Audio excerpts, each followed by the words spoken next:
Wagner group के chief की मौत के बाद से ही प्रिगोजिन के करीबियों को मौत का डर सताने लगा है। वैगनर ग्रुप के उन सभी कमांडर्स को इस वक्त जान का खतरा है जिन्होंने रूस के खिलाफ बगावत में प्रिगोजिन का साथ दिया था, और ऐसा इसीलिए है क्योंकि पुतिन पहले ही ये कह चुके हैं कि जो रूस से टकराएगा उसे छोड़ेंगे नहीं।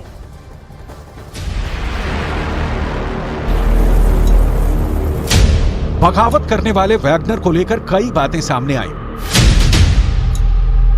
पूरी दुनिया में वैगनर के बहक जाने या उसके विद्रोही हो जाने वाले मूड के बहुत से मतलब निकाले गए। सवाल थे कि आखिर वैगनर ने पुतिन से टक्कर क्यों ली, कैसे वैगनर रूस के लिए भस्मासुर बन गया और उसके साथ कौन कौन है।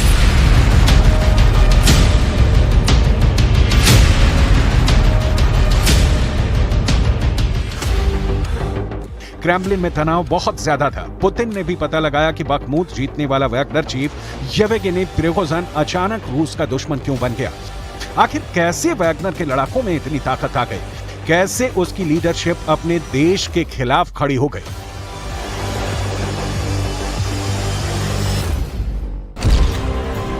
हालात ऐसे बन गए थे कि अब तक यूक्रेन की राजधानी कीव पर कब्जा करने का प्लान बना रहे वैगनर चीफ ने अपने टैंकों का रुख मॉस्को की तरफ मोड़ दिया और पूरी दुनिया को लगने लगा कि अब तो यूक्रेन में जंग करने वाले रूस के अंदर ही गृह युद्ध शुरू हो जाएगा। तब पुतिन की लीडरशिप को भी लेकर सवाल उठने लगे और प्रिगोजिन की साजिश के तार कहां तक फैले हैं, ये बात तो पुतिन के लिए सबसे बड़ी टेंशन की वजह बन गई। तब रूस के लिए बड़ी फिक्र वाले सवाल थे।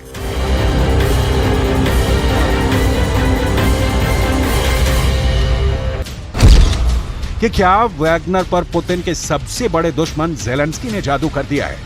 क्या वैगनर को पुतिन के सबसे बड़े प्रतिद्वंदी बाइडेन ने बहका दिया? क्या वैगनर ने पुतिन के लिए सबसे बड़ा खतरा माने जाने वाले नाटो से हाथ मिला लिया?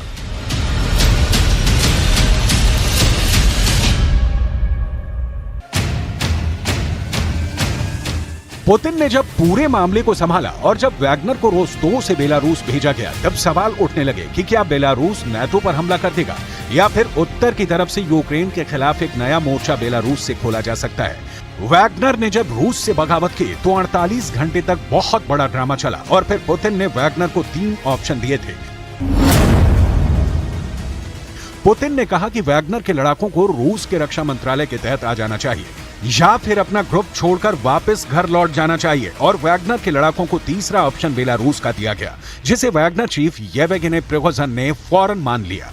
यूक्रेन के युद्ध में काफी बदलाव देखे गए हैं। पुतिन ने अपनी फौज को बड़े बड़े फैसले लेने की आजादी दी है और साथ में उन पर नजर भी रखी है, लेकिन वैगनर चीफ और जनरल सुरोविकिन के मामले में पुतिन धोखा खा गए। पुतिन ने सुरोविकिन को उस वक्त युद्ध की कमान सौंपी थी जब रूस काफी दबाव में था और पुतिन को जल्दी नतीजे चाहिए थे। सितंबर 2022 का ऐसा ही वक्त था जब रूस की सेना कई मोर्चों पर मात खा रही थी और तब सुरोविकिन से बात करके पुतिन ने उन्हें अक्टूबर 2022 में एरोस्पेस कमांड की जिम्मेदारी दी।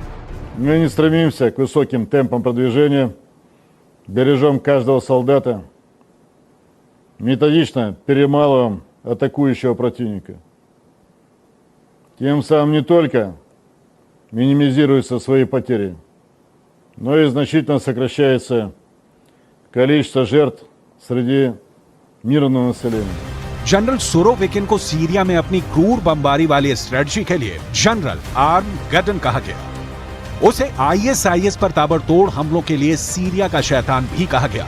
पुतिन ने 2017 में सुरोविकिन को रूस के सर्वोच्च सम्मान हीरो ऑफ रशिया मेडल से भी सम्मानित किया था और उसे फुल जनरल के रूप में प्रमोशन भी दिया था, लेकिन अब ये जनरल अपनी जान की सलामती को लेकर घबराया हुआ है क्योंकि पुतिन के खिलाफ जाने का उसका फैसला एक्सपोज होने के साथ उसकी जान का दुश्मन बन चुका है। यूक्रेन का युद्ध अब ऐसे दौर में पहुंच चुका है जहां प्रिगोजिन के होने ना होने का कोई मतलब नहीं बनता, क्योंकि पुतिन पहले ही वैगनर की लीडरशिप को काबू में कर चुके हैं। हजारों लड़ाकों को बेलारूस भेजकर उनकी नई लीडरशिप तैयार की जा रही है और अब उनको एक नए मिशन के लिए तैयार किया जा रहा है। इस बीच सुरोविकिन को भी प्रिगोजिन की मौत की खबर मिल गई होगी, इसमें कोई शक नहीं होना चाहिए।